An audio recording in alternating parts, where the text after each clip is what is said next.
மூன்று முடிச்ச serial promo review பார்க்கலாம். சேனலை சப்ஸ்கிரைப் பண்ணிக்கோங்க. பெல் ஐக்கானை மறக்காமல் கிளிக் பண்ணிக்கோங்க.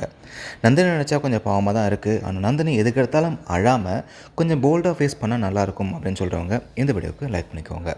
இப்போது நம்ம சூர்யா பார்த்தீங்கன்னா பிளான் பண்ணி தான் விஜய் மூலமாக நந்தினியை கோயிலுக்கு வர வச்சார். அதுக்கான காரணம் என்ன அப்படின்னா, அர்ச்சனா வெறுப்பேற்றுனாங்க இல்லையா. ஸோ நீ உன்னோட சுயநினைவு இல்லாமல் தான் நந்தினி கழுத்தை தாலி கட்டின, நீ இன்னும் என்ன தான் நினச்சிட்ருக்கேன்னு சொன்னாங்க இல்லையா. அது இல்லை அப்படின்றத ப்ரூவ் பண்ணுறதுக்காக தான் இப்போ சூர்யா விஜய் மூலமாக இப்போ நந்தினி கோயிலுக்கு வர வச்சு மாலை மாற்றி அதை ஃபோட்டோ எடுத்திருக்காரு. அந்த ஃபோட்டோவை ஒன்று ஆல்பமாக போடுவார், அப்படியாட்டி பேனரை அடித்து அங்கே வீட்டு முன்னாடி போய் வைக்கிறதுக்கு வாய்ப்பு இருக்குது. அதை பார்த்து அர்ச்சனா இன்னும் கோவப்பட தான் போகிறாங்க. அது நந்தினிக்கு இன்னும் ஒரு பெரிய பிரச்சனை தான் கொண்டு வரப்போகுது.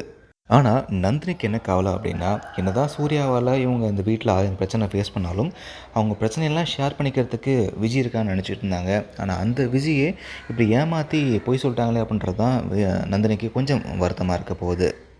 ஆனால் இந்த விஜயாகட்டும், அருணாச்சலம் ஆகட்டும், ஸோ இவங்க எல்லாருமே சூர்யா நந்தினியை சேர்த்து வைக்க தான் இந்த அளவுக்கு பாடுபடுறாங்க. காரணம் இவங்க வாழ்க்கை நல்லாயிருக்கும் அப்படின்றதுக்காக தான்.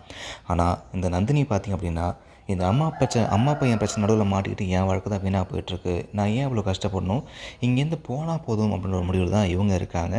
சுந்தராவளியும் எப்படியாச்சும் நந்தினியை துரத்தி விடணும்னு சொல்லிட்டு எல்லா பிளானும் பண்ணிகிட்ருக்காங்க. கூடவே இந்த சூரியகாவும் மாதவியும் திட்டம் போட்டு கொடுத்துட்ருக்காங்க. ஸோ என்ன ஆக போகுது அப்படின்றத வெயிட் பண்ணி பார்க்கலாம். போதாக குறைக்கு இந்த அர்ச்சனா வேறு சூர்யாவை அடைஞ்சே தீர்வுன்னு சொல்லிகிட்ருக்கு.